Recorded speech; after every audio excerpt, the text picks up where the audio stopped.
बिस्बो को सब्सक्राइब करें और इस बेल आइकन को दबाएं और घिसी पिटी खबरों को देखें मजेदार कहानियों में। रोजाना जैसा ही शुरू हुआ काम दुनिया की दूसरी सबसे बड़ी बच्चों के कपड़े बनाने वाली कंपनी किटेक्स में, जब अचानक कुछ वर्दी पहने पुलिस वाले फैक्ट्री में आ घुसे। हमें शिकायत मिली है कि आप लोग अपने कामगारों के साथ बुरा बर्ताव करते हो और पास की नदी को भी प्रदूषित करते हो। हमें इंस्पेक्शन लेना है अभी। ये उस महीने का 11वां इंस्पेक्शन था। जाहिर सी बात है कि कंपनी के निदेशक साबू एम जेकब गुस्से से आग बबूला हो गए। उन्होंने मीडिया में अपनी नाराजगी जाहिर की। ऐसा लगता है कि सरकार हमें कोने में धकेल कर हमारा कारोबार बंद करवाना चाहती है। और फिर केरल की अर्थव्यवस्था पर एक जानलेवा तीर मारा। हम 3,500 करोड़ रुपए जो केरल में निवेश करने वाले थे अब नहीं करेंगे। इस घोषणा से बस कुछ दिनों बाद तेलंगाना के उद्योग मंत्री के.टी. रामाराव अपने राज्य में निवेश करने का लालच देते हुए उन्होंने जेकब को हैदराबाद लाने के लिए केरल में एक प्राइवेट जेट भेजा। जाने से ठीक पहले जेकब ने मुख्यमंत्री पिनाराई विजयन पर एक और हमला किया। दुनिया आगे बढ़ रही है लेकिन केरल वैसा का वैसा ही है। हम बाकी राज्यों से 50 साल पीछे हैं। कुछ समय बाद हैदराबादी मंत्री के प्रस्ताव को स्वीकार करके जेकब ने तेलंगाना के 2 बड़े इंडस्ट्रियल प्रोजेक्ट में 2,406 करोड़ निवेश करने की घोषणा की। रातों रात किटेक्स का स्टॉक मार्केट भाव 86% से बढ़ गया। पहले उन्होंने सफाई देना चाहा, मगर आखिर में मुख्यमंत्री समझौते की जबान बोले। सरकार किटेक्स द्वारा उठाए गए मुद्दे को खुले मिजाज से सुनेगी और उन्हें सुनना भी चाहिए, क्योंकि कपड़ों के अलावा किटेक्स एल्यूमिनियम उत्पाद, करी पाउडर और स्कूल बैग जैसी चीजें भी बनाती है और 10,000 नौकरियां जो देती है उससे वो केरल का सबसे बड़ा निजी क्षेत्र नियोक्ता बनता है। तो फिर सवाल उठता है कि आखिर जेकब और विजयन की दुश्मनी क्यों? जैसा आजकल अक्सर हो रहा है, शायद राजनीतिक मजबूरियों का इससे कुछ संबंध है कि जब कंबलम के पास वाली नदी में प्रदूषण फेंकने की आलोचना का सामना करने के बाद 2015 में जेकब ने 2020 नामक एक स्वैच्छिक संगठन स्थापित किया, अपनी कंपनी किटेक्स के विशाल कॉर्पोरेट सामाजिक जिम्मेदारी CSR फंड के बल पर। पहले इसका उद्देश्य था कि किस कंबलम गांव जो कोच्चि शहर से लगभग 25 किलोमीटर की दूरी पर है उसे 2020 तक देश का सबसे शानदार गांव बनाए, जिसके कारण संस्थान को 2020 नाम दिया गया।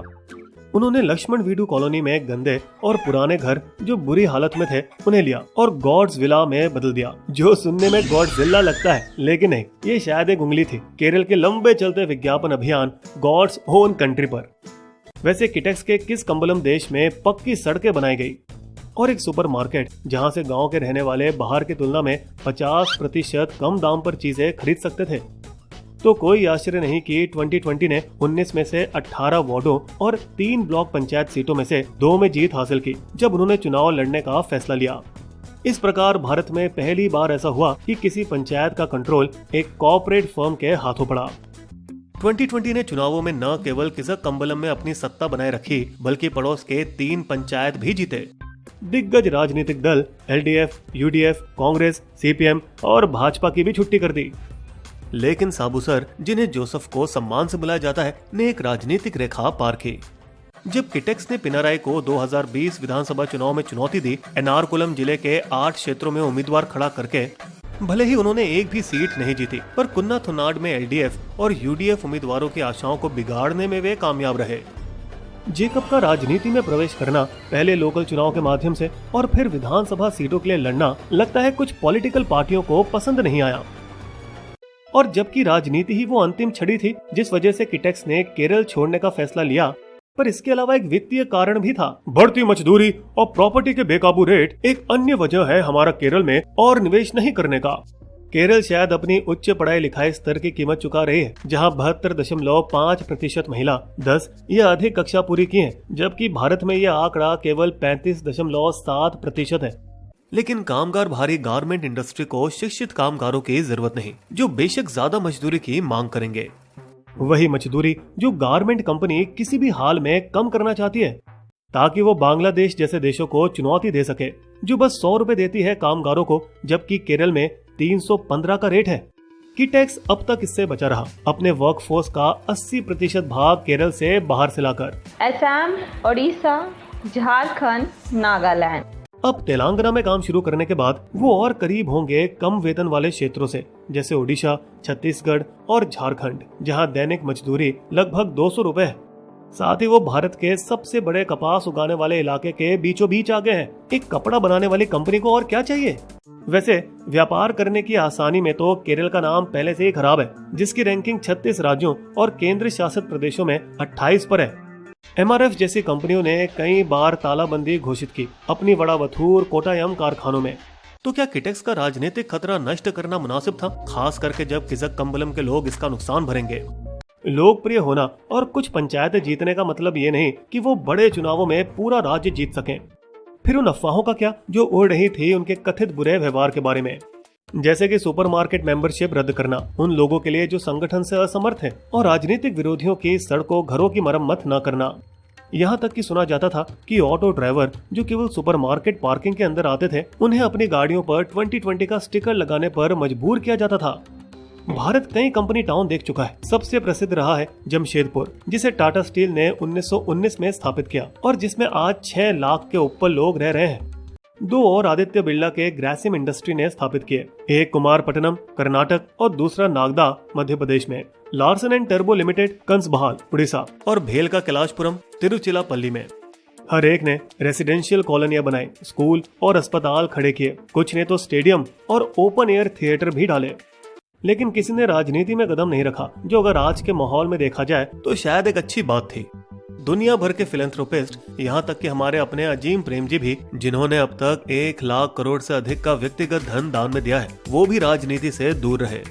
बेशक सबसे कुख्यात कंपनी टाउन वास्तव में एक धर्म संप्रदाय ओरेगोन अमेरिका में रजनीशपुरम था, जो अपने गुरु की मृत्यु के बाद हत्या की साजिश, राजनीतिक धमकियां और जहर भरी कहानियों में ढह गया। अन्य विश्व प्रसिद्ध कंपनी टाउन है हर्शी, पेंसिल्वेनिया अमेरिका में, जो 1900 में चॉकलेट बनाते थे और आज भी बना रहे हैं। क्वींस न्यूयॉर्क में स्टीनवे विलेज करके एक गांव जो 1853 में बनाया गया था और जो अब न्यूयॉर्क का हिस्सा है, अभी तक हर साल 1000 से अधिक वही उत्कृष्ट पियानो बनाता है। ये निश्चित रूप से एक ऐतिहासिक कर्तव्य होगा अगर 100 साल बाद भी किटेक्स किज़क्कम्बलम में कपड़ा बनाता रहेगा। लेकिन क्या केरल का भविष्य मजदूरी वाले कामों में है? केरल का फायदा स्वेट शॉप में नहीं, बल्कि नए जमाने की तकनीकों की ओर जाने की तरफ है। इसका सबूत केरल के IT पार्क देते हैं, कोच्चि का इन्फो पार्क और तिरुवनंतपुरम का टेक्नो पार्क, जो लगभग पूरी तरह से भरे हुए हैं। मार्च में अमेरिका में सूचीबद्ध मगर मूल रूप से भारतीय फर्म कॉग्निजेंट ने केरल की व्यावसायिक राजधानी कोच्चि को अपने भविष्य के 21 स्थान सूची का हिस्सा बनाया। भारत का एकमात्र शहर जिसे यह पद मिला। भौतिक बुनियादी ढांचे, पर्यावरण, जीवन शैली, संस्कृति, मनोरंजन, कौशल, लोगों की उपलब्धता और सामर्थ्य जैसी चीजों को ध्यान में रखने के बाद, चूंकि केरल से हर साल 60,000 से अधिक इंजीनियर ग्रेजुएट होते हैं, निश्चित रूप से ये राज्य भारत के IT क्षेत्र के बड़े खिलाड़ियों में से एक हो सकता है। इस बीच किटेक्स बनाम केरल विवाद और भी ज्यादा भड़क गया जब उनकी फैक्ट्री पर हाल ही में 2 और निरीक्षण किए गए। किटेक्स के किस्से स्टरलाइट के लिए सबक हो सकता है, जो थूथुकुड़ी के लोगों के बीच विश्वास पैदा करने के लिए इसी तरह का मॉडल उपयोग कर सकते हैं। और जबकि ये शायद सच है कि केरल को उच्च मजदूरी व्यवसाय में जाने की जरूरत है, लेकिन औद्योगिकता को कब्र में डालकर ऐसा करना उन्हीं के भविष्य को ठेस पहुंचाएगा। बिस्बो की शायरी। किटेक्स का अब होगा नहीं केरल में निवेश, राजनीतिक तनातनी का बना बड़ा ये केस, किसने पाया और किसके हाथों से छूटी बात, बिस्बो पूछे क्यों लोगों के हितों पर है आघात। अगर आपको हमारी वीडियो पसंद आई तो सब्सक्राइब करें हमारे YouTube चैनल को और पेज पर बने बेल आइकन को क्लिक जरूर कीजिएगा, ताकि आपको हमारे लेटेस्ट वीडियो की जानकारी आसानी से मिल सके। धन्यवाद।